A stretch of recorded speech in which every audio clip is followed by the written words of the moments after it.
करता है, और जो कुमार्गगामी बुद्धि के अनुसार चलता है वो पाप एकत्रित करता है। भगवान के सिवा, सुनो महापुरुषों के वचन है, भगवान के सिवा तुम किसी और का सहारा लोगे तो अंत तक तुम्हें पछताना पड़ेगा। भगवान के सिवा किसी और का सहारा लोगे तो अंत तक तुम्हें पछताना पड़ेगा और नरक जैसा जीवन हो जाएगा, नरक जैसा जीवन। भगवान के आश्रय में जो अपार सुख होता है, कैसे हम तुम्हें बताएं। ये जीव सोचता है धन का आश्रय, परिवार का आश्रय, बिल्कुल सब नाटक, धोखा ही धोखा, सच्ची वाली है। भगवान के सिवा दूसरे का सहारा लोगे तो अंतिम में तुम्हें पछताना पड़ेगा, नरक जैसा कष्ट होगा। अगर भगवान का सहारा है तो सच्ची माने जीवन परम मंगल में देखने को मिल रहा है, नारकी स्थिति से जीवन परम मंगल में देखने को मिल रहा है। दूसरा, संसार के मनुष्यों से जो प्रेम किया जाता है वो अगले जन्म का निमंत्रण है, अगला जन्म का। और यदि भगवान से प्रेम किया जाता है तो परम धाम जाने का, अगला जन्म का खत्म। अब देखो तुम्हें पसंद क्या करना है। तीसरा, जिस शरीर में जितनी आसक्ति कर लोगे अगला वही जन्म उसी शरीर का मिलेगा। जैसे हिरण के शरीर में आसक्ति कर ली तो भरत जी हिरण बन गए, पुरंजन ने स्त्री में आसक्ति कर ली तो पुरंजनी बन के अगले जन्म में स्त्री बन करके जन्मा।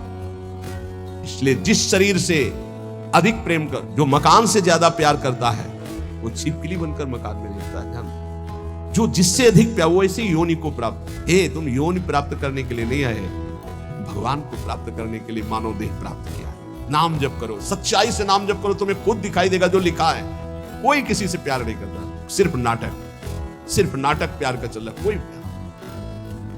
जो राग और द्वेष पूर्वक जीवन व्यतीत करता है वो दुर्गति का पात्र बन करके नाना प्रकार की नारकी योनियों को भोगता है, प्राय राग द्वेष में ही जीवन जा रहा है।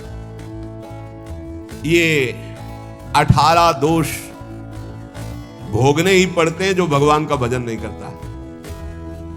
भूख, प्यास, बीमारी, बुढ़ापा, राग, द्वेष, मोह, निंदा, चिंता, भय, खेद, विषाद, जन्म, मरण, विस्मय, शोक, मंद, अरति, कहीं मन नहीं टिक रहा, घोर अशांत, डिप्रेशन, अरति। ये 18 दोष भगवत विमुख को भोगने ही पड़ते हैं। और यदि वो भगवान के आश्रित हो जाता है तो उसमें जैसे भूख है, प्यास है, बीमारी है, बुढ़ापा है, इन सब में भगवान का एक विशेष कृपा प्रसाद रहता है। देखो, बेटा और बहू की कथा सुन चुके। एक संत भगवान ने कभी शिष्य नहीं बनाए थे, श्रीधर बाबा। और जब वृद्धावस्था आई तो अपने लोग 8-10 संतों की होड़ लगती थी कि देखो आपने 1 घंटा सेवा की है, अब आप हटिए, अब हम सेवा। जानते उनको कैसे सोच कराई जाती थी? ऐसे टांग लिया जाता था 2 संत, वैसे हाथ में। क्यों? क्योंकि भजन कर सौभाग्य था, किसको शौच कराने को मिले, किसको स्नान कराने को मिल जाए, किसको वस्त्र धारण, ये सौभाग्य। भगवान के सिवा किसी को अपना नहीं माना तो ऐसे गोद में, संतों की गोद में उनकी सेवा होती थी। और अंतिम समय राधा राधा मुख से निकल रहा था, सब संत कीर्तन कर रहे थे और ऐसे पधारे, पूछो मत। ये है ना कोई शिष्य, ना कोई जगह, ना कोई 1 रुपया, तो ऐसे भगवान की तरह अंतिम समय उनकी पूजा हुई। जब उनका शरीर असमर्थ था, ड्यूटी लगती थी, अलग अलग ड्यूटी। कई संत भगवान अपने ड्यूटी लगी थी कि इतने बजे से इतने, और लड़ाई होती थी। देखो आपने 1.25 घंटा आज कर लिया, 15 मिनट ज्यादा कर लिया, अब आप हटिए, आप मुझे तो कहते यार थोड़ी देर और कर ले। मतलब लोभ लगता कि जितना अधिक मैं सेवा कर पाऊं। क्यों? क्योंकि भजन परायण थे और वहां पैदा किया है, संपत्ति दी है, लात मार रहे। भगवान से विमुख जो है उसे 18 दोषों को भोगना पड़ता है।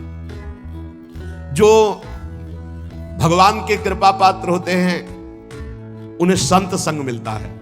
जिन्हें संत संग मिलता है उनमें अंत काल में जैसे भगवत प्राप्ति होगी वैसा सहयोग बना दिया जाता है। अंत काल में दादू मन ही सोमल उपजय, मन ही सोमल धोई, सीख चले गुरु साधु की, तो तू निर्मल होई। नाम जपे रुचि साधु को, साधु जपे रुचि नाम, दादू दोनों एक टक, यहू आरंभ यहू काम। कह रहे मन गंदा हो गया है, अब मन ही निर्मल हो तब बात बनेगी। कैसे निर्मल हो? बोले गुरु का उपदेश, साधु का संग, ये साबुन है, बहुत जल्दी मन को निर्मल कर देता है। बोले जब नाम जपे तब रुचि साधु की, जब नाम जपो कहे तो संतों में तुम्हारी प्रीति हो जाएगी, और जब संत नाम देंगे तब भगवान में प्रीति हो जाएगी। ये नियम है, ये सिद्धांत। गुरुमुख के प्राप्त नाम से ही भगवत साक्षात्कार होता है। दादू हरि साधु यो पाइये, अविगत के आराध, साधु संगति हरि मिले, हरि संगत सुसाध। बोले जब हरि की कृपा होती तो साधु मिलते हैं, और जब साधु की कृपा होती है तो उस अविगत परमात्मा की आराधना शुरू होती है, तब वो हरि मिलते हैं। तो हरि की कृपा का फल साधु, और साधु की कृपा का फल हरि दर्शन। हरि जब अव्यक्त कृपा करते तब संत दर्शन मिलता है। अब मोहि भाव भरोसा हनुमंता, बिनु हरि कृपा मिले नहीं संता। तो मन भुवंग बहु विष भन्या, निर्विष क्यों न होई, दादू मिलिया गुरु गारुणी, तो निर्विष किया सोई। बोले ये मन बड़ा विष फैलाता है, काम क्रोध लोभ मोह मद मत्सर, बड़ा विषयी बना दिया। तो बोले अब ये विष कैसे उतरे? बोले गुरु गारुणी, विष उतारने वाले गुरुदेव हैं। जो गुरुदेव ने नाम मंत्र दिया है उसको जपो तो मन का सारा विष उतर जाएगा, निर्विकार मन हो जाएगा। पूजा मान बड़ाइया, आदर मांगे मन, राम गहे सब परिहरे, सोई साधु जन। सबकी मन में होती है हमारी पूजा हो, हमारी मान हो, हमारी बड़ाई हो, हमारा आदर हो, लेकिन साधु वही है जो मान बड़ाई आदर को स्वीकार नहीं करता, इच्छा नहीं करता। सब में मेरे प्रभु है, सबको प्रभु को भाव से प्रणाम। इतने विराट रूप भगवान इतने रूप में आकर दर्शन देते हैं, ये भाव नहीं रखना। मान बड़ाई आदर इसका कहीं भी नहीं, मेरे प्रभु आकर मुझे दर्शन देते हैं, करुणा करके इतने रूपों में दर्शन देते हैं। जो भगवान को प्राप्त करना चाहता है वो साधु कैसा होता है? जो मान बड़ाई आदर आदि को भी स्वीकार नहीं करता। विष सुख माही रमि रहा, माया हित चितलाई, सोई संत जो उबरे, स्वाद छोड़ी गुण गाई।